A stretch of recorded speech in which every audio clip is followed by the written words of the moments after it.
Public कहाँ जाएगी? तो सारी पब्लिक है कि किसके घर है तो जाएगी, जिसके नहीं है तो वो कहाँ जाएंगे? तो आपके पड़ोसी मुसलमानों के मकान टूट रहे, कैसा लग रहा है आपको? बहुत बुरा लग रहा है।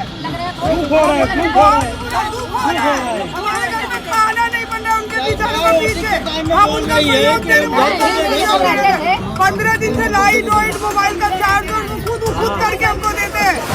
अहमदाबाद में दानी लिमडा में चंदोला वहां पर एक तालाब है।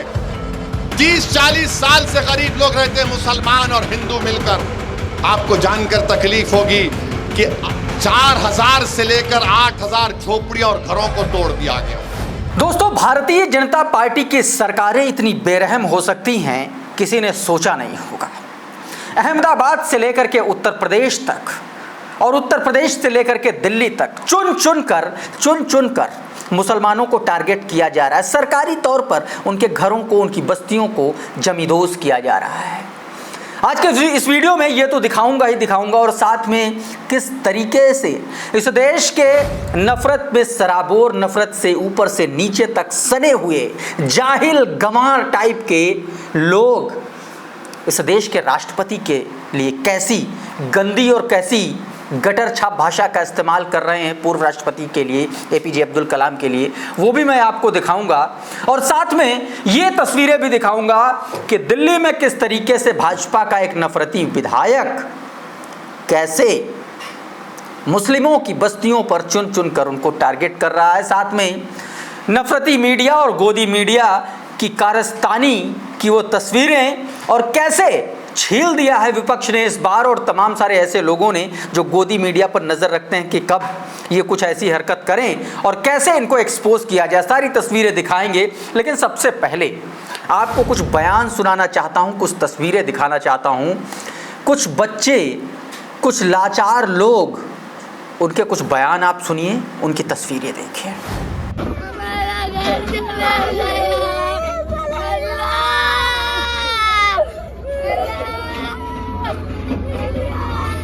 पब्लिक कहाँ जाएगी? तो सारी पब्लिक है कि किसके घर है तो जाएगी, जिसके नहीं है तो वो कहाँ जाएंगे? एक के पीछे 4-4, 5-5 बच्चे हैं, किस तरह करेंगे? भाड़ा थोड़ा कहाँ से लाएंगे? ये वो बच्चे हैं जो बेघर हो चुके हैं, ये वो लोग हैं जो बेघर हो चुके हैं, जिनके घरों को जमींदोज कर दिया गया है रातों रात, जिनके सिर से साया छीन लिया गया है, उनकी छत छीन ली गई है। तस्वीरें अहमदाबाद के चंदोला की हैं दोस्तों। और अब इन्हीं को लेकर के कुछ ऐसी महिलाओं का जिक्र जो सीधे तौर पर भारतीय जनता पार्टी और सत्ता की बेरहम सोच और उसकी कारगुजारियों से इत्तेफाक नहीं रखते। ऐसे हिंदू लोगों से आपका राब्ता कराता हूँ, ये बयान सुनिए जरा। तो आपके पड़ोसी मुसलमानों के मकान टूट रहे, कैसा लग रहा है आपको? बहुत बुरा लग रहा है। हमारे घर में खाना नहीं बन रहा, उनके पीछे हम उनका सहयोग दे रहे हैं। 15 दिन से लाइट वाइट मोबाइल का चार्ज खुद करके हमको देते हैं। बहुत अच्छे इंसान थे वो लोग, कोई आतंकवाद नहीं थे। जो कहा सरकार आतंकवाद है, जो आज पब्लिक को बेघर कर रही है। मैं तो रोज हमेशा दरगाह जाती थी, कितनी अच्छी तरह सब वो करना, सब बहुत अच्छे थे।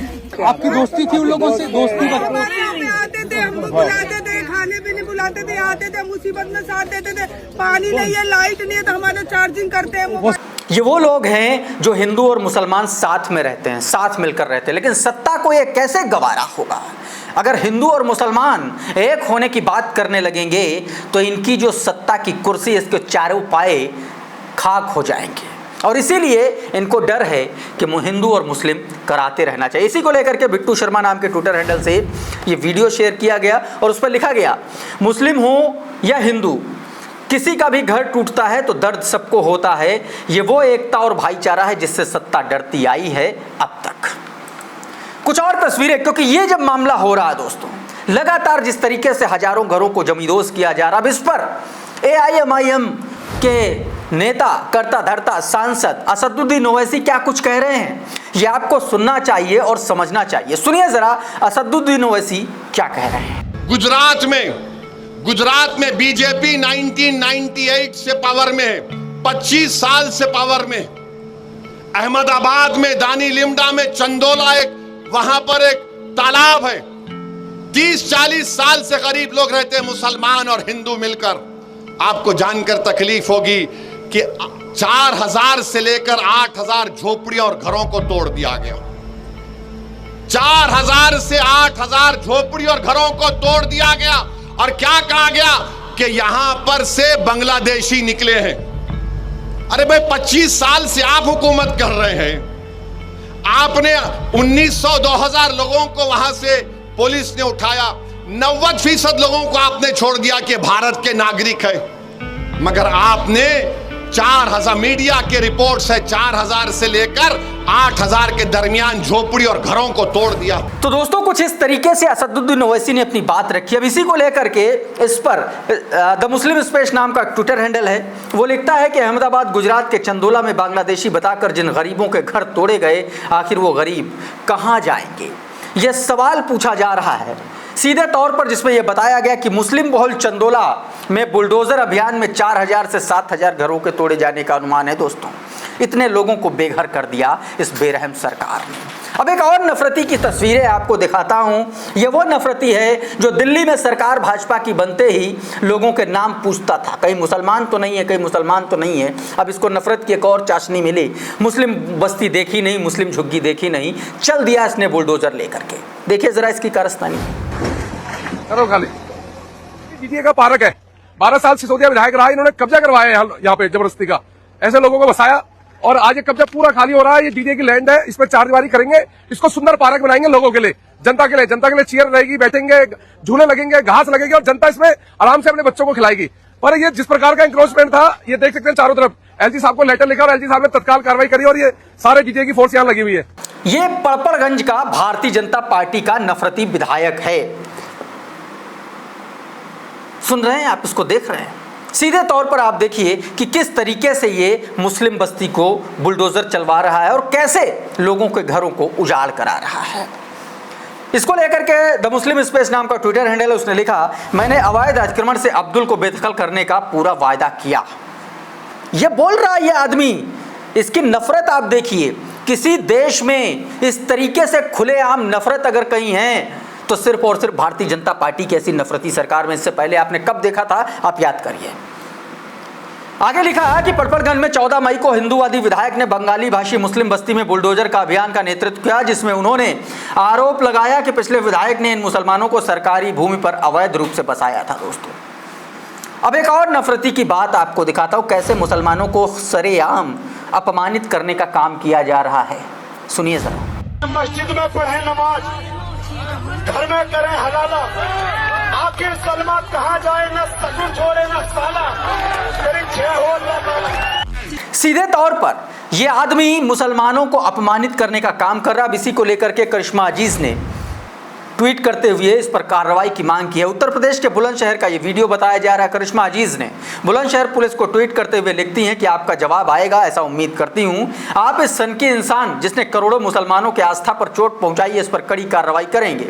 वीडियो में पीछे लगे बैनर पर बुलंदशहर लिखा हुआ साफ पढ़ा जा सकता है। दोस्तों अब आपको कुछ और तस्वीरें दिखाता हूं इसी नफरत से सराबोर लोगों की। यह आदमी जो आप स्क्रीन पर देख रहे हैं, इस आदमी का चेहरा आप जानते होंगे। हिंदू मुस्लिम करने का सर्टिफिकेट इसने ले रखा और लोगों को बांटता है। ना सिर्फ आम मुसलमान बल्कि इस देश के राष्ट्रपति, मिसाइल मैन कहे जाने वाले डॉक्टर एपीजे अब्दुल कलाम के लिए इसने इस गटरछाप भाषा का इस्तेमाल किया है कि आप सुनेंगे तो दंग रह जाएंगे। सुनिए जरा। और जहां तक एपीजे अब्दुल कलाम की बात है, एपीजे अब्दुल कलाम सबसे बड़े गद्दारों में से है भारत के। एपीजे अब्दुल कलाम जैसे लोग बहुत घातक हैं। दुनिया ऐसे लोग दुनिया में नहीं होने चाहिए। और एपीजे अब्दुल कलाम की कोई बहुत बड़ी वो नहीं थी खासियत, और ना ही वो ऐसा डॉक्टर था। डॉक्टर ने कहीं पीएचडी थोड़ी की थी, उसे तो डॉक्टर की उपाधि भी मानद दी गई थी, उसकी कोई ऐसी काबिलियत नहीं थी। बाकी सच तो यह है कि एपीजे अब्दुल कलाम जैसे मुसलमान आम जिहादी से हजारों गुना ज्यादा घातक होते हैं। एपीजे अब्दुल कलाम जैसे गद्दार, ये तो हम हिंदू कमजोर कौम है, हम सच को स्वीकार भी नहीं करना चाहते। कह तो सकते नहीं है, लेकिन दूसरा बोला तो उसे स्वीकार भी नहीं करना चाहते। वरना एपीजे अब्दुल कलाम जैसे लोग राक्षसों की श्रेणी में आते हैं। अब्दुल कलाम भारत का राष्ट्रपति बना, लेकिन वो नंबर 1 का जिहादी था। ये डासना मंदिर का पुजारी है नरसिम्हानंद। इस तरीके से यह गटर छाप भाषा का इस्तेमाल कर रहा है। दोस्तों अब इसी को लेकर के देवेंद्र पाल सिंह लिखते हैं कि अब ऐसे लोगों के बारे में क्या ही कहेंगे, और वाकई में आप क्या कहेंगे। जिसकी औकात नहीं है एपीजे अब्दुल कलाम साहब का नाम लेने की, वो आदमी सीधे तौर पर उनका आकलन कर रहा है, उनको सर्टिफिकेट बांट रहा है कि वो डॉक्टर नहीं थे। कितना अभद्र भाषा का इस्तेमाल कर रहा है। सोचिए ये कितना गंदा आदमी होगा, कितना दो कौड़ी का व्यक्ति होगा। अब एक बयान मैं आपको दिखाता हूँ, पिछले 24 घंटे से बहुत वायरल है, अपने प्रधान सेवक का बयान है। वो कह रहे हैं कि मैं दिमाग ठंडा रखता हूँ लेकिन मेरे शरीर में लहू नहीं सिंदूर तैरता है। तो ये जो सिंदूर तैरता है, मैं पूछना ये चाहता हूँ ऐसे लोगों से, अगर ये सिंदूर तैरता है तो ऐसे लोगों के लिए क्या कहेंगे? पाकिस्तान के आर्मी के एक अफसर ने, बाकायदा सेना प्रमुख ने इस तरीके का बयान दिया कि जिसे देखकर आप दंग रह जाएंगे। और उसके बाद आपको ये सोचने पर मजबूर होना पड़ेगा कि अगर प्रधान सेवक के रगों में सिंदूर तैरता है तो फिर इसको जवाब अब कब देंगे। दोस्तों पहले ये वीडियो आप देखिए। तुम हमारा पानी बंद कर दोगे, हम तुम्हारा सांस बंद कर देंगे। देखा इसमें क्या कहा गया है? इसमें कहा गया है कि तुम हमारा पानी बंद करोगे तो हम तुम्हारी सांसें बंद कर देंगे। दोस्तों सांसें बंद कर देंगे। ये सीधे तौर पर भारत को धमकी दे रहा है दो कौड़ी का देश पाकिस्तान। ऐसे में ये पहली परीक्षा की घड़ी है हमारे देश के उन प्रधान सेवक जी के लिए जो कह रहे हैं हमारी रगों में सिंदूर तैरता है।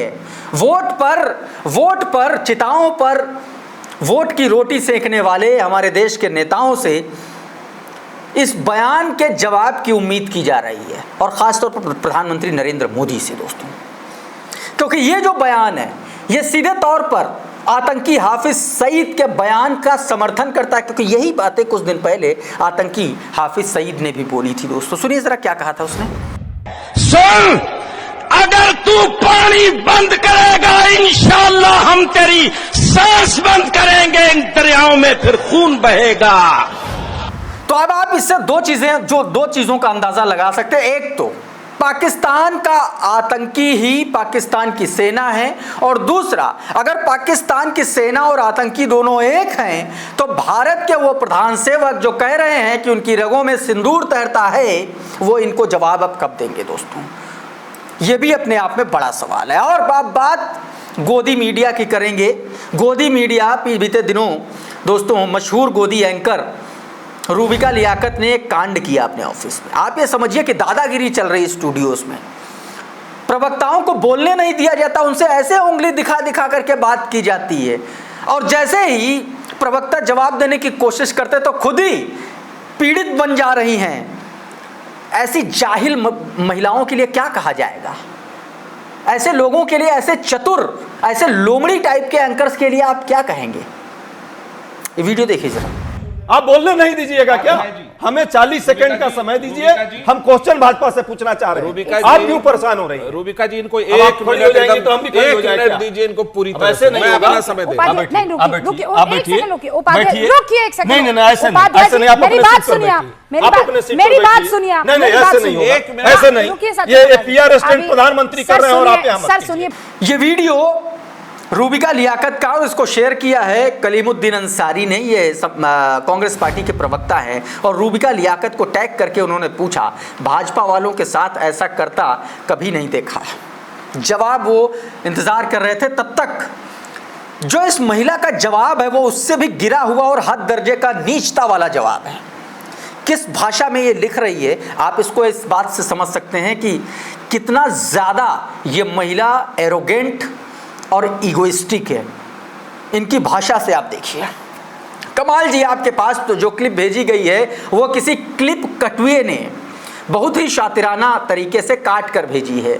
मैं आपको वो क्लिप भेज रही हूँ जो दिखाएगी एकदम शुरुआत में ही मैं सत्यप्रकाश जी के पास जाते जाते रुक गई और कह रही हूँ कि पहले 40 सेकंड उपाध्याय जी को, क्योंकि उससे वादा किया था कि वो सवाल पूछेंगे, लेकिन शायद उपाध्याय जी सुन नहीं पाए और उल्टा आरोप लगाने लगे कि उन्हें मैं बोलने नहीं दे रही। मैं उनसे उठकर उनसे यही बात बताने गई थी कि आप को ही वक्त दे रही थी बोलने का, या आप सुन नहीं रहे। वैसे इसके बाद उपाध्याय जी ने पूरा वक्त भी लिया और सवाल जो विपक्षी मन में था वो पूछा भी। सवाल ये है कि 2 कौड़ी का जवाब देते हुए रूबिका लियाकत को क्या यह ध्यान में नहीं आया कि एक ही साथ 2 फीट की डिस्टेंस पर कोई गेस्ट बैठा है तो उसके कुर्सी के पास जाकर के ऐसे उंगली दिखा करके बताने जाना जरूरी है? यह कौन सा तरीका है बताने का भाई? ये कौन सा तरीका है गोदी मीडिया के बताने का? कोई कायदे का आदमी होता या महिला होती यहीं पर तो वाकई में पता चल जाता रूबिका लियाकत को शायद। एक और तस्वीर दोस्तों मैं आपको दिखाता हूं, ये देखिए, ये हैं संदीप चौधरी। संदीप चौधरी अपने बेबाक बयानों के लिए जाने जाते हैं। संदीप चौधरी से भारतीय जनता पार्टी का प्रवक्ता ज्यादा होशियार बन रहा था और संदीप चौधरी ने कुछ ऐसा सवाल कर दिया कि वो आदमी एकदम सन्नाटा साध लिया, उसके पास जवाब ही नहीं था। सुनिए जरा क्या कह रहे हैं। जो यूएस के राष्ट्रपति थे बराक ओबामा, वो प्रधानमंत्री मनमोहन सिंह को क्या बोले कि आपको कार्रवाई करनी चाहिए थी पाकिस्तान के इस कायराना और इस दरिंदगी के खिलाफ। अच्छा, तब प्रधानमंत्री मनमोहन सिंह ने क्या कहा कि अगर हम कार्रवाई करते तो देश का एक विशेष वर्ग नाराज हो जाता। ये कहा कहां पे? ये जानकारी, ये कमाल की जानकारी कहां से लेकर आए? कौन से व्हाट्सएप यूनिवर्सिटी? बताइए। कमाल की जानकारी नहीं है, मैं कमाल की है ये, बिल्कुल गलत जानकारी यहाँ पर परोसी जा रही है। व्हाट्सएप ज्ञान परोसने के लिए ना एबीपी कोई प्लेटफॉर्म है और ना ही सीधा सवाल ये प्लेटफॉर्म है। तो ये बात हुई दोस्तों संदीप चौधरी। कब इसको इसी को लेकर के सौरभ जो है, ट्विटर हैंडल है सौरभ नाम से, वो लिखते हैं कि बीजेपी प्रवक्ता मनमोहन सिंह के बारे में झूठ फैला रहे थे जो अब इस दुनिया में नहीं रहे। तभी एंकर संदीप चौधरी भड़क गए और पूछने लगे कि ये बयान कब दिया। मैं अपने शो में किसी को भी व्हाट्सएप का झूठा ज्ञान बोलने की परमिशन नहीं दूंगा। एक एंकर की यही जिम्मेदारी है, ये नहीं कि कोई झूठ बोलता रहे और वो सुनता रहे। दोस्तों किस तरीके से लाजवाब कर दिया, किस तरीके से एकदम उनको सन्नाटा साधने पर मजबूर कर दिया संदीप चौधरी ने, आपने इस वीडियो में देख लिया। अब एक और तस्वीर जिसमें अंजना ओम कश्यप के ज्ञान की पोल खोल दी अशोक कुमार पांडे ने।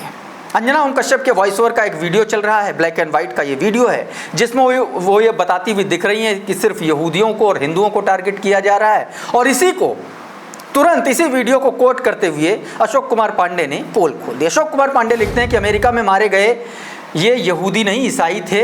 जेडी वॉन्स ने भी एडिट कर लिया था अपना ट्वीट, मारने वाला भी ईसाई था। गजा में तकरीबन 60,000 लोग मारे गए हैं, उनमें बड़ी संख्या बच्चों की है। उनका दर्द इन्हें सुनाई क्यों नहीं देता? क्या 2 लोगों की जान की कीमत 60,000 से ज़्यादा है? खतरे में असल में पत्रकारिता थी जो अब दफन हो गई है। बड़ा गंभीर तंज कसा अशोक कुमार पांडे ने अंजना ओम कश्यप के इस वीडियो को लेकर के। दोस्तों तो लगातार एक तरफ नफरत, दूसरी तरफ मुसलमानों के घर उजाड़े जा रहे हैं और वह दूसरी तरफ आप देखिए कि गोदी मीडिया अपने एजेंडे पर, अपनी जाहिलियत पर आमादा है। ना सिर्फ जाहिलियत पर आमादा है बल्कि अब मारपीट पर भी उतारू है, धमकाने पर उतारू है। स्टूडियो में गेस्ट बुलाएगी, फिर रूबिका लियाकत जैसे लोग उंगली दिखा करके गेस्ट को धमकाएंगे। आपको क्या लगता है हमारा कमेंट बॉक्स में ज़रूर लिखिएगा। बहुत बहुत शुक्रिया, बहुत बहुत धन्यवाद। आप जुड़े रहिए द लाइव टीवी के साथ। नमस्कार। द लाइव टीवी, सच सबसे आगे।